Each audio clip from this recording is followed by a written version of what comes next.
Good evening बच्चों।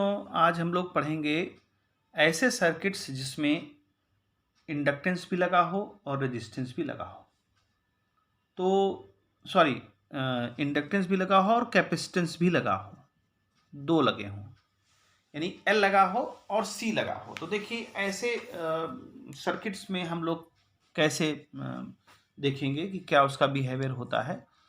तो सबसे पहले हम लोग इसमें डायग्राम बनाते हैं कि मान लीजिए ये आपका सोर्स है, ऑल्टरनेटिंग वोल्टेज आपने लगा रखा है सर्किट में, और इसमें आपने एक इंडक्टर जोड़ रखा है और दूसरा कैपेसिटर जोड़ रखा है।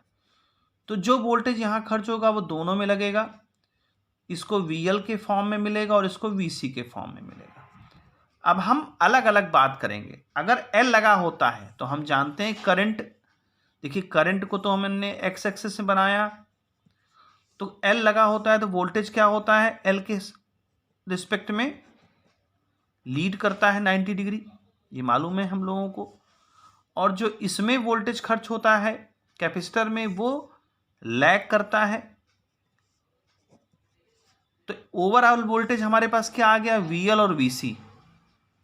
अब VL और VC आपने वेक्टर में पढ़ा है कि अगर दोनों अपोजिट डायरेक्शन में हैं तो याद करिए कि जो बड़ा होता है, अगर मान लीजिए यहाँ VL ग्रेटर देन VC है तो VL में से VC घटेगा, यानी VL माइनस VC। और अगर VC हमारा बड़ा होता वोल्टेज तो जाहिर सी बात है कि VC माइनस VL होता नया वोल्टेज, ओवरऑल वोल्टेज पूरे सर्किट का।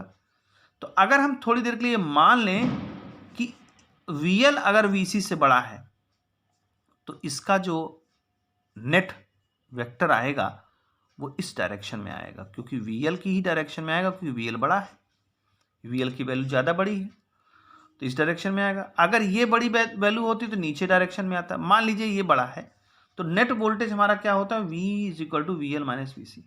अब VL क्या होता है, IXL, और VC क्या होता है, IXC। हमें मालूम है I कॉमन लेंगे तो I V के नीचे आ जाएगा।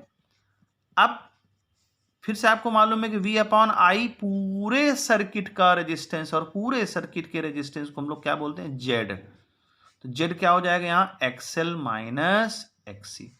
XL क्या होता है, XL होता है ओमेगा, ये आपने XL पढ़ा है ना, क्या होता है, XL होता है ओमेगा L और XC होता है 1 अपॉन ओमेगा C।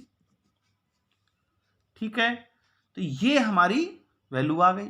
अब इससे हम लोग निकाल सकते हैं, ठीक है, क्या निकाल सकते हैं, न्यूमेरिकल निकाल सकते हैं।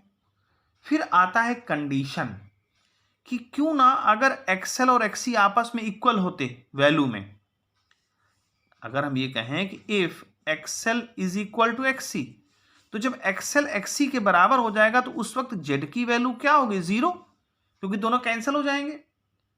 और ऐसी पोजीशन में, ऐसी सिचुएशन में जिस वक्त XL XC के बराबर होता है, इस कंडीशन में हम लोग ये कहते हैं इसको इलेक्ट्रिकल रेजोनेंस सर्किट हो गया। ये इलेक्ट्रिकल रेजोनेंस,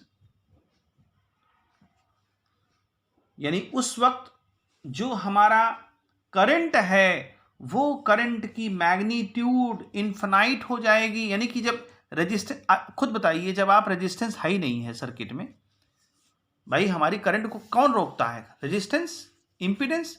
तो जब इंपीडेंस ही नहीं है इसका मतलब करंट मैक्सिमम है, इन्फिनाइट है। लेकिन ये कंडीशन है, ये ट्रुथ नहीं है पूरी तरह से। ऐसा हो ही नहीं सकता किसी सर्किट में रेजिस्टेंस ना हो, बिल्कुल ना हो। लेकिन ये हम कंडीशन कहते हैं कि अगर ऐसा हो जाए, ये आइडियल कंडीशन है। तो अगर ऐसा हो जाए तो उस वक्त पूरे सर्किट में फ्रीक्वेंसी क्या होगी वोल्टेज की, तो हम ये लिख सकते हैं कि अगर हमने देखना चाहते हैं कि फ्रीक्वेंसी क्या होगी उस वक्त, तो हम लोग इसको थोड़ा सा आगे बढ़ाते हैं। XL is equal to XC, we have already discussed. If XL is equal to XC, तो XL क्या होता है, ओमेगा L, और XC क्या होता है, 1 अपॉन ओमेगा C।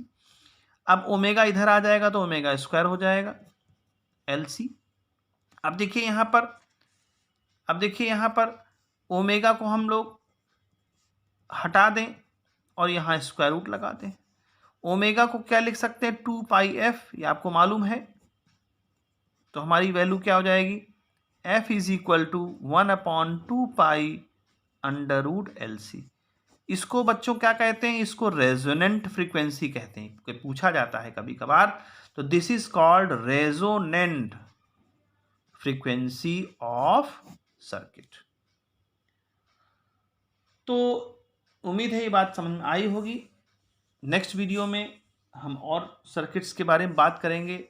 अब एक लास्ट बचा है LCR सर्किट, उसके बारे में बात करेंगे। ठीक है बच्चों, गुड बाय।